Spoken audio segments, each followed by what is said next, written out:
Hello everyone and welcome back to Best Twitch Streamers, and today I'm going to be showing you guys on how you can set a custom status and how you can change the duration of that custom status. So first of all, open up your Discord.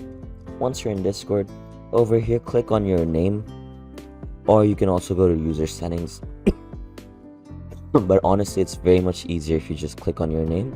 From here, as you can see, over here it's written set custom status. You know what, first let's go online. Once you press on set online state custom status, from here select for how long you want this status to be on. Now it can be for 30 minutes, 1 hour, 4 hours, or for 24 hours. Basically today it's gonna stay for 24 hours and then it's gonna disappear. And so we're just gonna keep it for 30 minutes because why not. Over here you can select the type of emoji you want. Now if you have Nitro, you can use server emojis as well. So I'm just gonna select why not, and then we will just write omae wa mo shinderu,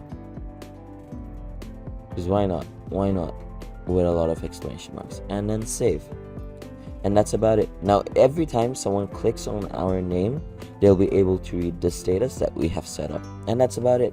So I hope you found this video helpful. If you did, hit that subscribe, that like, as well as that notification bell, because we're coming out with new videos to help you guys every day. With that being said, I'll see you in the next one. Peace.